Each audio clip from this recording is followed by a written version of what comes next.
Saudara-saudara yang kekasih, hari ini kita akan bicara tentang sukacita dari Tuhan adalah kekuatan kita. Dalam sebuah lagu, dulu sering dikatakan, "The joy of the Lord is our strength." The joy of the Lord is our strength. The joy of the Lord is my strength. The joy of the Lord is our strength. The joy of the Lord is my strength. Ini akan kita renungkan pada malam hari ini. Nah, mari kita lihat next slide ya. Dalam dunia saat ini sangat mengalami keadaan yang sangat menyedihkan. Pandemi ini membuat orang suasananya menyedihkan. Ada yang kematian, ada masalah kesakitan, ada yang orang sampai bunuh diri, ada orang yang kena serangan psikis, ada yang kena masalah ekonomi. Semuanya kehidupan sosial terganggu, termasuk di negeri kita Indonesia ini.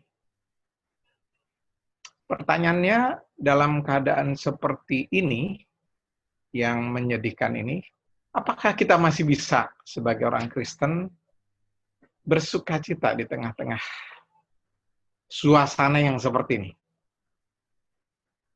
Kalau memang kita bisa, sukacita yang seperti apa yang masih kita bisa nikmati sebagai orang Kristen? Ini yang mau kita renungkan. Apakah kita sebagai orang Kristen masih bisa bersukacita di tengah-tengah hal yang memprihatinkan di dunia, di negeri kita Indonesia ini? Dan sukacita yang seperti apa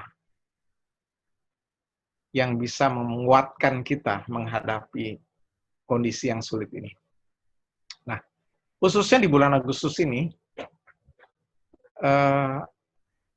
baru saja pemerintah mengumumkan bahwa Indonesia masuk dalam resesi ekonomi. Karena kuartal 1 dan triwulan kedua ini negatif pertumbuhan ekonominya. -4 sekian sampai -5. Padahal bulan ini juga kita memasuki untuk merayakan kemerdekaan Indonesia yang ke-75. Wow, saya ingat sekali, saudara, ketika masih bekerja di PLN, kami membuat program 75-100. Kami merindukan terjadi di perayaan 75 tahun Indonesia, 100% desa-desa di Indonesia sudah menikmati listrik. Jadi tahun ini, bulan ini, tanggal 17 Agustus ini, termasuk yang saya tunggu-tunggu, saya rindukan, dan hampir 100% sudah desa-desa di seluruh Indonesia berlistrik, terang, tidak lagi gelap seperti dulu kala waktu pertama kali saya bekerja. Mari kita lihat firman Tuhan dari next slide, dari Filipi pasal 4 ayat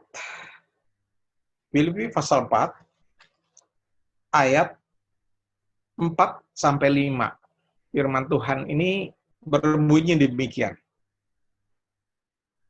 Bersukacitalah senantiasa dalam Tuhan. Sekali lagi kukatakan, bersukacitalah. Hendaklah kebaikan hatimu diketahui semua orang. Tuhan sudah dekat. Janganlah hendaknya kamu khawatir tentang apapun juga, tetapi nyatakanlah dalam segala hal keinginanmu kepada Allah dalam doa dan permohonan dengan ucapan syukur. Damai sejahtera Allah yang melampaui segala akal akan memelihara hati dan pikiranmu dalam Kristus Yesus. Jadi akhirnya, saudara-saudara yang kekasih, semua yang benar, semua yang mulia, semua yang adil, semua yang suci, semua yang manis, semua yang sedap didengar, semua yang disebut kebajikan dan patut dipuji, pikirkanlah semuanya itu. Dan apa yang telah kamu pelajari dan apa yang telah kamu terima dan apa yang telah kamu dengar dan apa yang telah kamu lihat padaku, lakukanlah itu. Maka Allah sumber damai sejahtera akan menyertai kamu. Demikian firman Tuhan.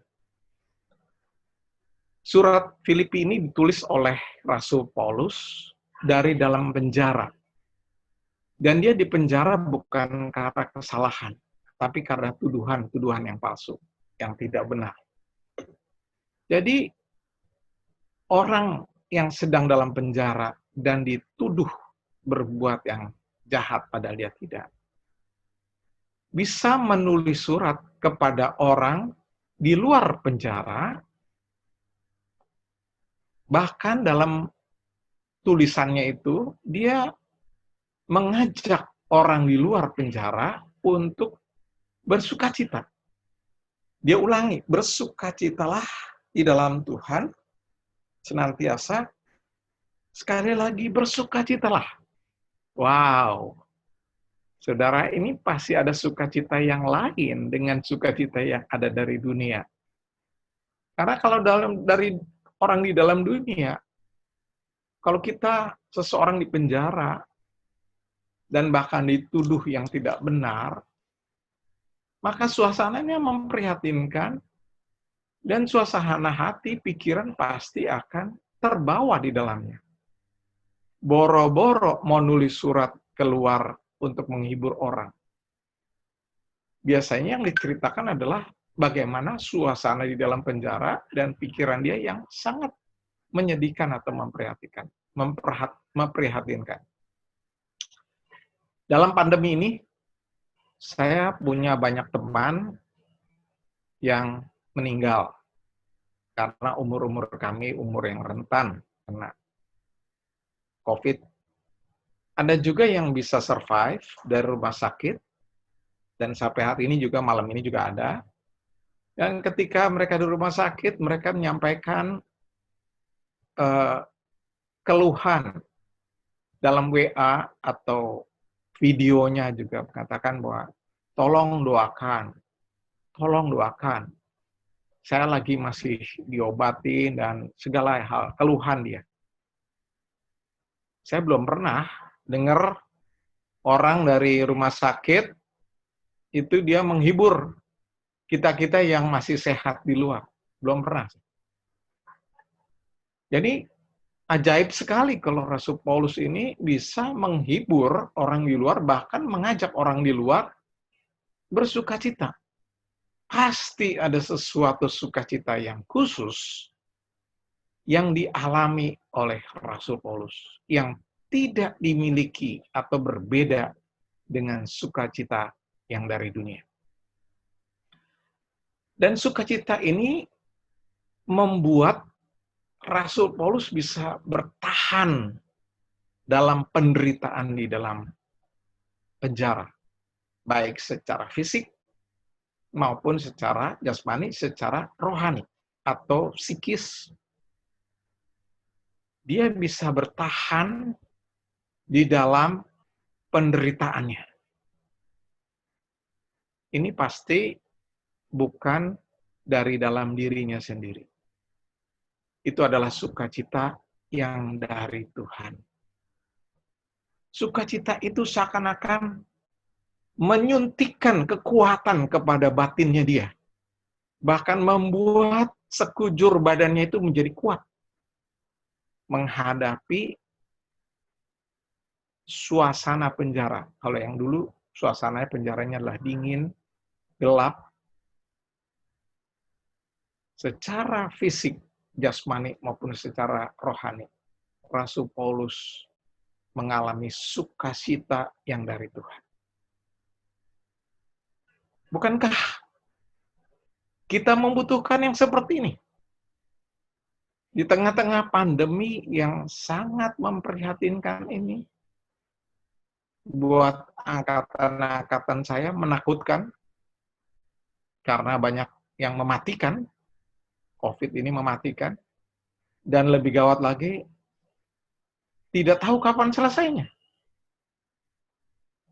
Membuat orang tidak tahu sampai kapan mau berharap berhentinya ini. Bukankah kita membutuhkan penghiburan yang jangka waktunya kita nggak tahu kapan? Ketika kita mau menghadapi hari kemerdekaan yang 75 yang harusnya dirayakan dengan rame, biasanya apalagi ada hiburan-hiburan. Saya ingat tahun lalu di tempat kami, di kompleks perumahan kami bikin perayaan yang begitu sukacita, bahkan ada dangdut ya, kita bisa menari bersama di kompleks dan wah ramai betul. Dan habis selesai itu kami mengatakan tahun depan kita akan buat lebih besar lagi karena 75 tahun ini angka yang betul-betul ini ya kita nantikan. Datanglah sekarang. Dan saya sebagai ketua RT di tempat ini betul-betul merasa berpikir bagaimana caranya di tengah-tengah pandemi ini merayakan sukacita kemerdekaan yang Tuhan karuniakan 75 tahun. Saya nggak tahu di tempat saudara akan merayakan atau tidak. Masih adakah keramaian-keramaian di desa-desa atau di tempat di kampung-kampung untuk merayakannya ketika ada pandemi seperti ini? Nah, firman Tuhan ini mengatakan, ayat 5, hendaklah kebaikan hatimu diketahui semua orang. Jadi Rasul Paulus mengatakan, kalau kamu bersukacita, kamu bagi-bagi dong sama orang lain. Jangan kamu nikmati sendiri, kamu bersukacita. Kalau kamu memiliki sukacita yang dari Tuhan, Rasul Paulus mengatakan, biarlah kamu juga bagikan bagi orang-orang di sekitarmu.